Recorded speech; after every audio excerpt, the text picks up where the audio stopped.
मौज। कविता अपने माता पिता की बहुत लाडली थी। 3 बड़े भाइयों की बहन थी। कोई भी चीज मांगने पर उसी वक्त सामने हाजिर हो जाती। पूरे घर में रौब था उसका। पूरे परिवार और नौकरों पर राजकुमारी की तरह हुक्म चलाती थी। कविता स्कूल में भी पूरा रौब था उसका।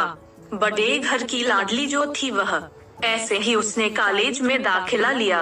उसके ठाठ बाट, बड़ी गाड़ी में आना जाना, हर दिन नया फैशन देखकर हर कोई उससे दोस्ती करना चाहता था। थोड़े ही दिनों में उसके बहुत से दोस्त बन गए। पूरे कॉलेज में उसकी अपनी ही एक पहचान थी। इन दिनों उसके घर एक रिश्ता आया। खानदानी लोग थे और पापा की पुरानी जान पहचान थी उनके साथ। कविता के साथ कोई जबरदस्ती नहीं थी, पर कविता ने फिर भी हाँ कर दी, क्योंकि वह अपने परिवार से बहुत प्यार करती थी। वह जानती थी कि वह लोग उसका अच्छा ही सोचेंगे। लड़के का नाम राज था। राज काफी पढ़ा लिखा और समझदार लड़का था। ससुराल वाले भी बहुत अच्छे थे। ससुराल में कविता की जगह वैसी ही थी जैसी कि मायके में। कोई भी कार्य कविता की सलाह के बिना नहीं होता था। सबकी लाडल बड़ी ई की मात्रा बहू बन गई थी वह। फिर उसके घर एक बेटे का जन्म हुआ। राहुल कविता को जान से प्यारा था। पोता पाकर ससुराल वाले तो फूले नहीं समाते थे। कविता कभी कभी सोचती कि उसकी किस्मत कितनी अच्छी है। उसका हर अपना उसे कितना प्यार करता है। चाहे जीवन में कैसा भी समय आए, मेरे अपने हमेशा मेरे साथ हैं। मैं कभी अकेली नहीं हो सकती। कितनी खुशकिस्मत हूँ मैं। पर शायद कविता की खुशियों को उसकी अपनी ही नजर लग गई थी। एक दिन वह मायके जाने की जिद कर बैठी। राज को बहुत काम था, लेकिन वह फिर भी उसे ले गया। रास्ते में उनकी गाड़ी अन्य गाड़ी से टकरा गई। कविता, राज और राहुल बहुत बुरी तरह से जख्मी हो गए। काफी दिनों के इलाज के बाद राज और राहुल तो ठीक हो गए, लेकिन कविता पूरी तरह ठीक ना हो सकी।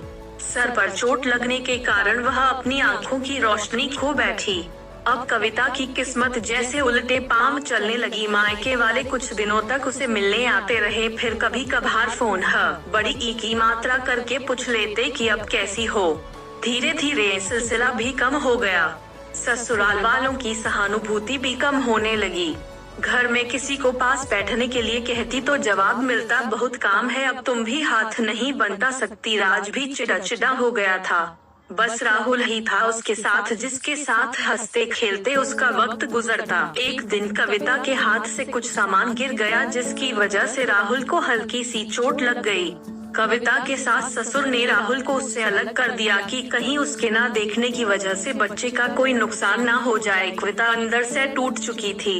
एक दिन उसने सबके सामने मायके जाने की इच्छा रखी तो राज उसे तुरंत मायके उड़ाया, जैसे कि वह भी यही चाहता था। लेकिन राहुल को उसके साथ नहीं भेजा गया। कविता कभी राहुल से दूर नहीं रही थी, पर अपनी कमी के कारण उसने ज्यादा बहस नहीं की। कविता को लगा कि वह 3-4 दिन वहाँ रहेगी तो थोड़ा हवा पानी बदल जाएगा, क्योंकि वह कितने दिनों से कहीं भी बाहर नहीं गई थी। घर वाले भी इतने दिनों बाद उसे देखकर कितने खुश होंगे। कविता के घर पहुंचने पर सब लोग बहुत खुश हुए। खाने में सब कुछ कविता की पसंद का ही बना था। उसने अपने मम्मी पापा और भाई भाभीओं से दिल खोलकर बातें की। उनके छोटे छोटे बच्चे भी बुआ के साथ घुल मिल गए थे। रात को सोने के वक्त जब वह कपड़े बदलने लगी तो उसे पता चला कि उसका बैग तो बहुत भरा हुआ था। वह सब समझ गई। वह बहुत उदास हो गई। कुछ दिनों तक तो सब ठीक रहा, फिर जैसे सब बदलने लगा, सबका व्यवहार बदल रहा था। वह लोग जैसे थक चुके थे उससे। सब लोग घूमा फिरा कर पूछने लगे कि राज कब आ रहा है, उसे ले जाने वह बहाना बना देती, जबकि वह जानती थी कि उस घर में अब उसके लिए कोई जगह नहीं। कविता से चलते वक्त कुछ ना कुछ नुकसान हो जाता।